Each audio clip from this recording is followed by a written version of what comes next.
All right, we got a subject that was really coming to a boil about a week ago, last time we were recording. It's since come to a bit of a resolution.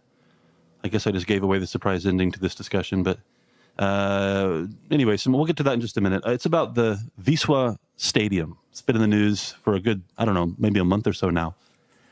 Because Wisła, not for the first time, was very late in making a big payment to the city for the use of the stadium. We'll dive into that for just a second. Before we do, Josh, Dave, are you guys, I know you're big football fans, but I don't think you're Polish football fans, are you?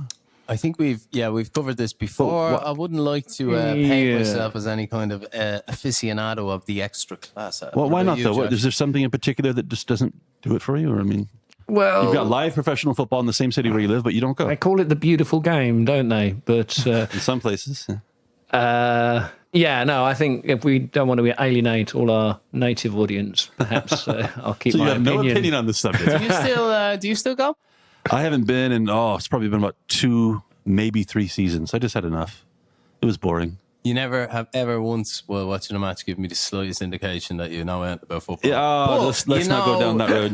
But you know so much about Polish football scene, let me put it like that. And what I'd like you to do now is to set this up for the layman. Yeah, well, might be like myself and might have his nose in the Premier League most weekends, John. Start with when Wisła got taken over. Way back when, by the billionaire guy whose name alluded Supial. They have a complicated history of the ownership, but we'll start there. This is late 90s, and let's see, the 98-99 season, 98-99, they won the domestic league, right? And over the next decade or so, I think that's 6 more titles. It was a renaissance for the club, right? Again, late 80s to about 10 years ago. And it was during this stage that they agreed that they needed new facilities because, well, first of all, the previous stadium, and I can remember the previous Wisła Stadium, and I imagine some of the people listening can too. It was time for a change. It was a ruin. Paid on our page. It was a ruin. It was this weird Frankenstein patchwork of different stands from different eras, and it just was not ready for the modern world. And it was to be fair to them, it was time for a new stadium, a modern, proper, respectable stadium. Cracovia, just across the park on the other side of Bonia, they came to the same conclusion, and a deal was made with the city to co-finance stadiums for both clubs, for both Cracovia and Wisła. And Cracovia's stadium, Wisła Stadium, they were both demolished, I think, starting in 2003, 2004. The old Wisła Stadium was demolished. They had a kind of a temporary solution where they played in other stadiums in other cities for a bit. Anyway, the stadium Wisła got out of this I think opened in 2011, if I'm not mistaken. Very good. Capacity got the Wikipedia page up now. Wikipedia page. 32. Fact checking you, listeners. 32 or 33,000 capacity. 33,268. Yeah, but it wasn't. Memory serves. It wasn't that capacity when it was open. No. I think the north stand or one of the stands was late coming online. I attended during this legendary period where half the ground just looked out on the Bonia. Yeah, it was just empty. Yeah, it was interesting. Yes. But now, again, 33,000. The Cracovia Stadium capacity, I think, just over under 15,000, so roughly half the size. But one-third the cost. 150 million roughly for Cracovia Stadium. I think close to 500 million. Some estimates are 600 million, depending on how you count it, for Wisła Stadium. It's better looking, too. Which one?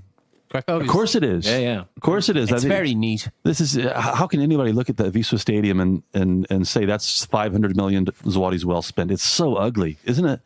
It's got these weird zigzag angular metal things going on across the top, and I don't know. Cracovia Stadium just looks more suited for its setting on the street, and I don't know, it just looks better. Yeah, a lot better. Yes, I would say.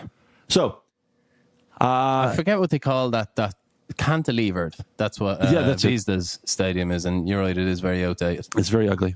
So both clubs got new stadiums, but they were financed, and the business arrangements behind them are very different. For the Cracovia Stadium, it was, again, financed primarily by the city, and Cracovia was made the management company of the property.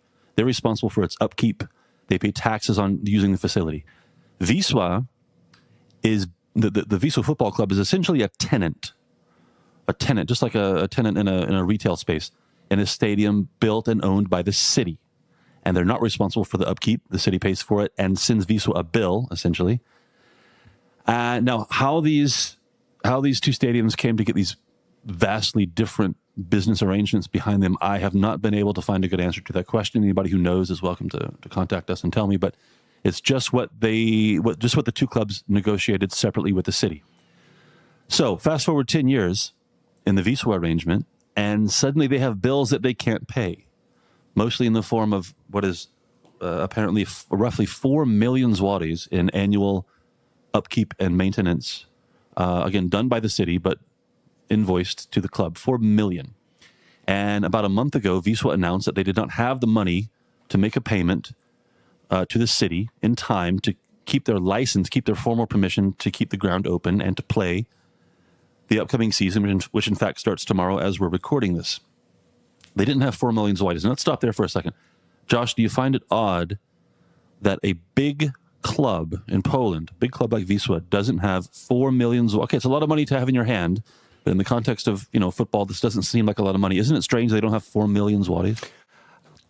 Yes, but a qualified yes, because I think football clubs around the world are not always famous for their kind of financial probity or acuity. And, there was the famous case a few years ago of Glasgow Rangers in Scotland, kind of, one of the two top-tier big clubs, dominant clubs in Scottish football.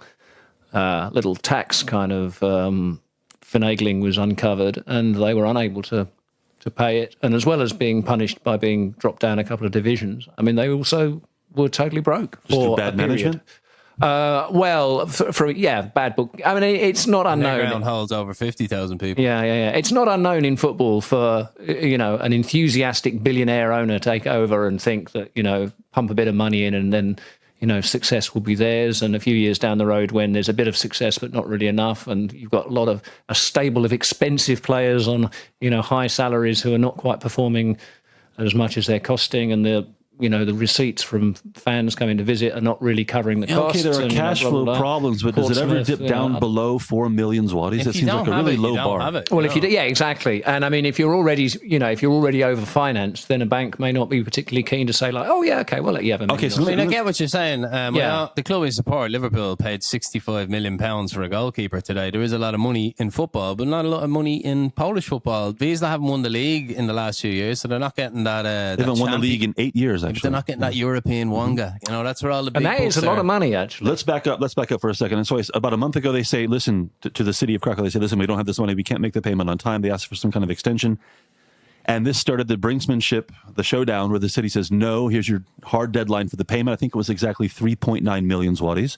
Wisła says we don't have it. So the city says, you're not going to play in the stadium then.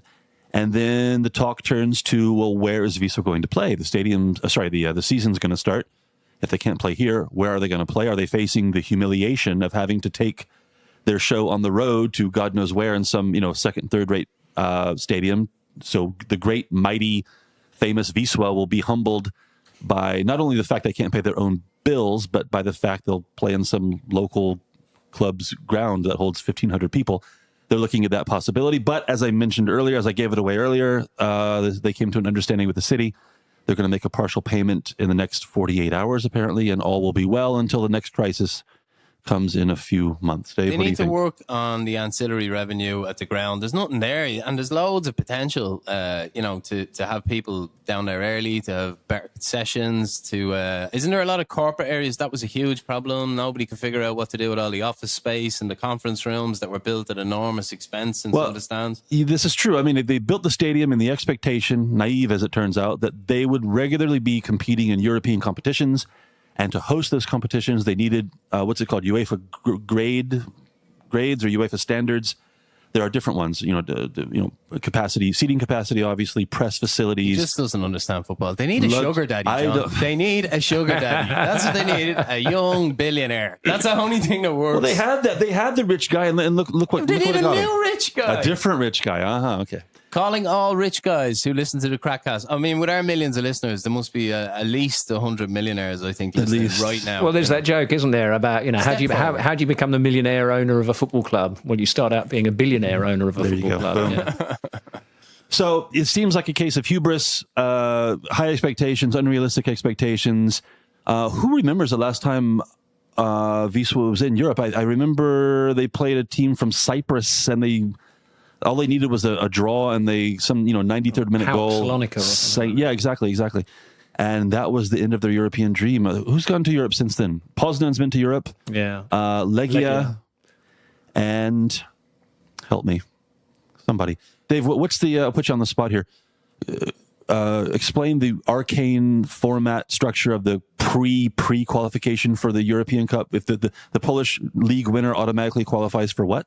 It depends what your coefficient is, and that changes on a regular basis. But you get dropped into a certain stage. So, of course, if you're the winner of a better league, you go straight into the group stages. But if you win a league like in Poland, I think the Polish champion has to play one qualifying game to get into the group stage of the Champions League. But they're playing against a seeded team, so they're going to get the fourth place team in not England anymore, who they get automatically, but let's say Italy. So it's always going to be So it's a bit of a high bar for the Polish champion to get. Yeah, they've never. I don't think a Polish team has made it into the group stages in Champions League. Definitely not since I've been here. I don't. I'm pretty sure. I think it was Warsaw came very close the year I arrived in 2005, but I'd have to Google it. Going back to the Real stadiums. Madrid springs to mind. That's right. Real Madrid was Rangers were here, but those were friendlies. Maybe I'm sorry. We should have checked this before we came on the air. But anyway, well, Tottenham were over, but that was in the UEFA Cup. That's right. I'm still not clear on why the stadium ended up being so big.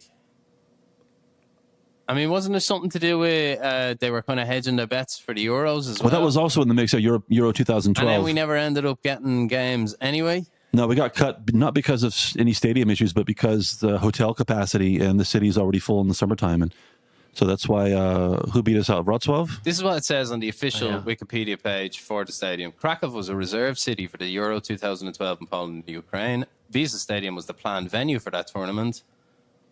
Referring to the above matter, it was decided to change the project, who had previously assumed capacity of approximately, I assume this is translated with Google into Polish. No, I'm laughing because, if you can't read Wikipedia for yourself, come to the KrakCast, we'll read it for you. Yeah. So it was supposed to be 21,500 seats.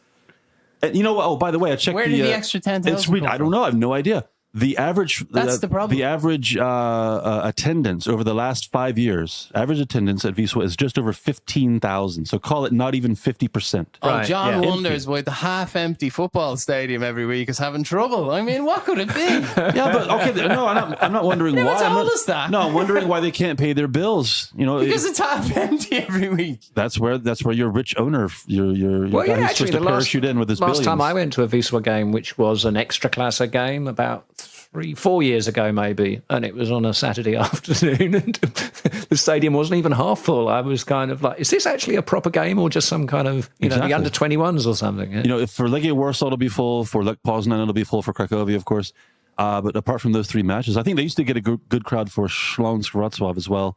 Not so much anymore, but the other matches are they're doing well to get 10,000-12,000 people, which is pretty sad when you've got 32,000 seats to fill. Yeah. That's what I'm saying. That's the big mystery of all of this, is how it ever could have gotten so out of control, the planning stage. I mean, there is a story here, and if anybody is listening and has the inside scoop on it, please get in touch. Well, whatever the cause behind it, Wisła's they've resolved the situation for now. They'll be at home this weekend, and I imagine we'll come back to the same subject in 3 or 4 months when they face their next crisis, when they can't pay $250 or whatever it is that the city wants. So we'll talk about it again then. Okay. All right.